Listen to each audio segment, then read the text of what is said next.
Hello guys, welcome back to TupikeAfrikan. So today this is lunchtime and we are making ugali with you guys. So let's make ugali together.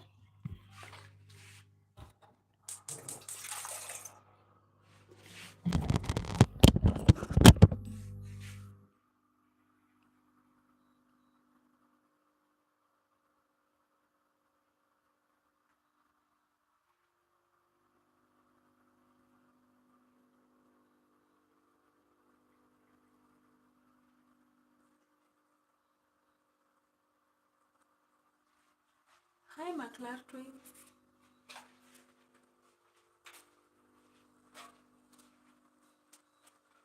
So today we are making ugali for lunch. So let's make ugali together.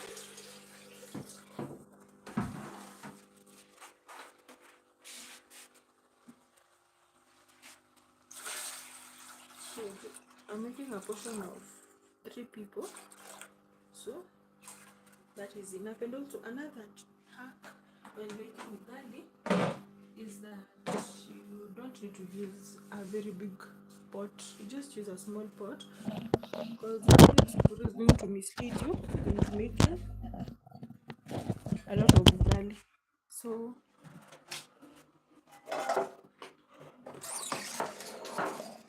here we are letting the water to boil, but even before the water completely boils, we are going to add a little bit of flour. So the importance of this cup, this is a measuring cup, and I'm going to show you how I ensure that the ugali is enough and not so much. So we close our sufuria because closing the pot usually helps in enabling the water or whatever you're cooking to heat up quickly. Since the steam is not going to escape, you're going to close everything. So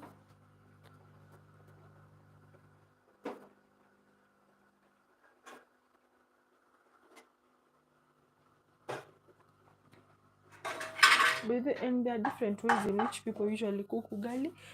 Some people usually add things like butter. You can decide not to cook with water and just cook with milk, but while cooking with milk, it's usually a very tricky process because, as we know, milk usually gets burnt quickly. So when you cook ugali with milk, you need to be very careful, or also have a plan B if it's your first time. And also if it's also your first time, you also need to ensure that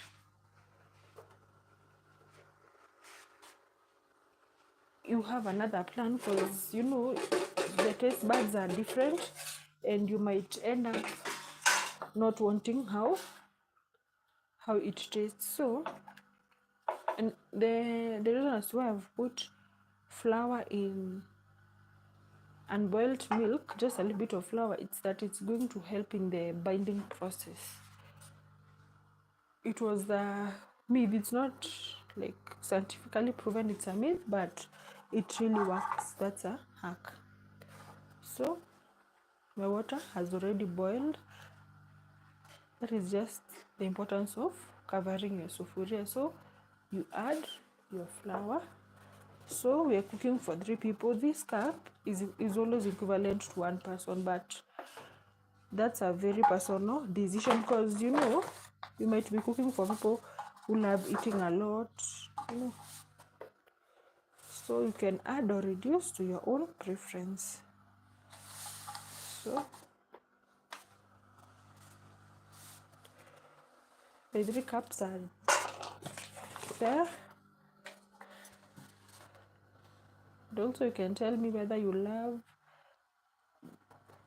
flour from the supermarket or flour from the posho mill. So also ugali is always cooked in medium to low heat. So after boiling the water, you just reduce the heat. So personally I've reduced the heat, then you start.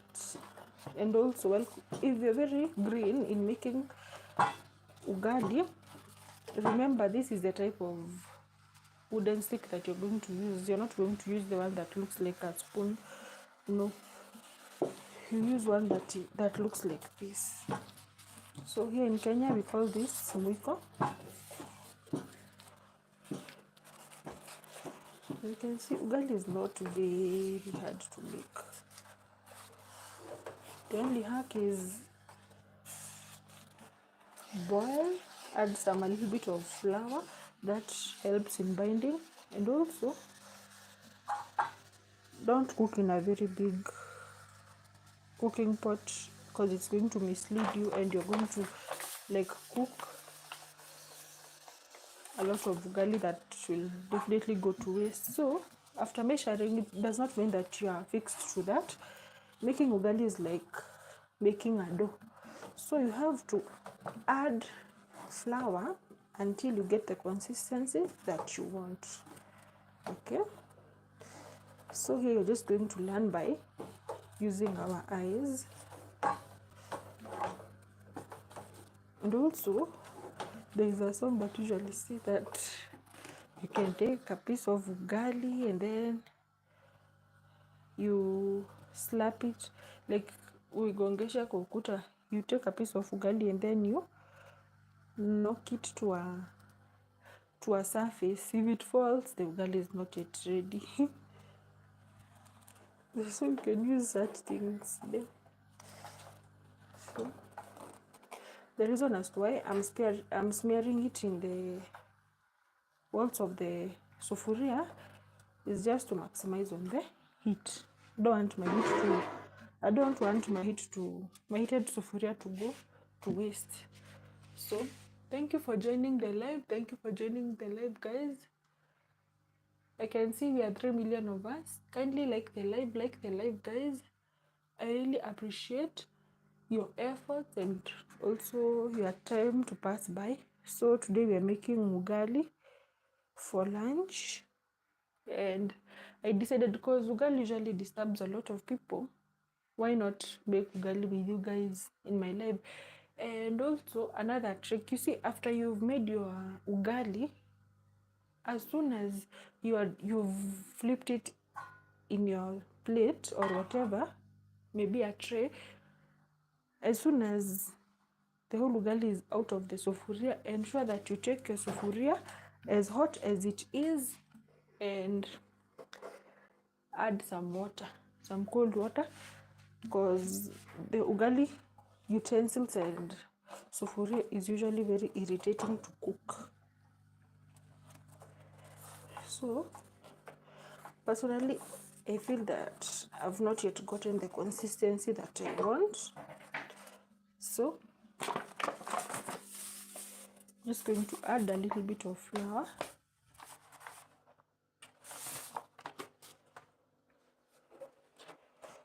And the people usually make ugali with butter. Some add even blue band. You can just make it as you want. But for a start, you can try by making ugali as plain as we've made it today. And then, since you know your taste buds, you can try to what you know that you're comfortable consuming.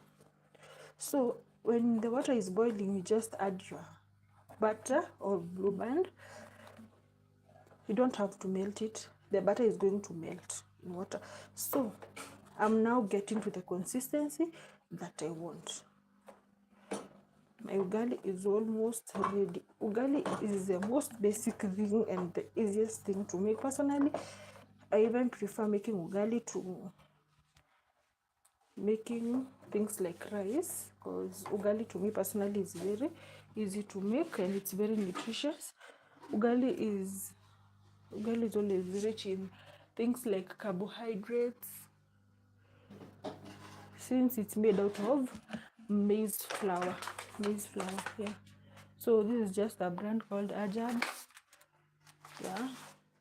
But ugali usually don't have any specific brand. But the one that is usually hard for me is usually the one from the posho meal. It's usually very, very hard to use or to cook, and it's the maize flour from the posho meal is usually believed to even be very heavy. Like when you just take it, you'll be full for a very long time. So, and ugali is always enjoyed with many things. You can enjoy ugali with stew, let's say like beef stew or cereal stew. That is, by cereal stew I mean things like beans and green grams, and also even beef stew, chicken stew. But you cannot eat ugali with another solid. Let's say you cannot eat ugali with things like mashed potatoes, no. So, and also you can eat ugali with things like fried eggs, and also things like milk, yogurt, even tea.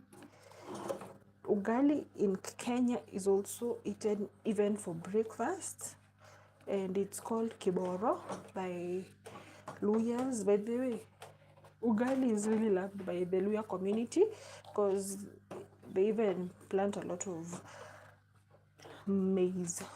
So that community really love me ugali. Not to say that other tribes don't love ugali, no.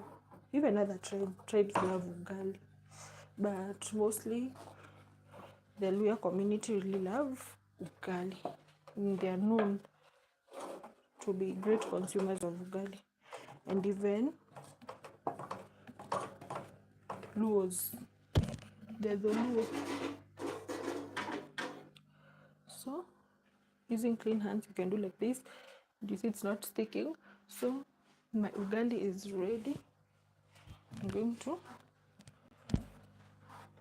switch off the fire. This pot for cooking ugali is usually very hot, so you have to be careful. Just flip it over,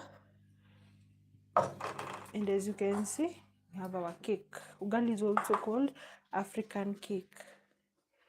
Yeah, so thank you for watching up to this juncture. Kindly like the live, and I appreciate you being there.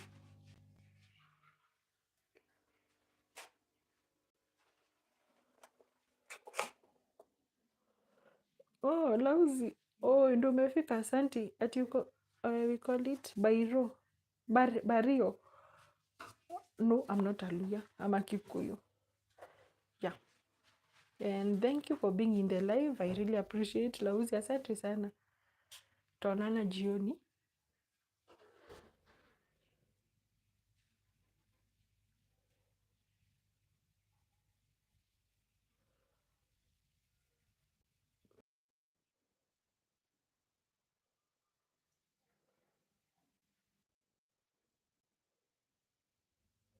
Sijui mbona ile hivi nakataa kuisha.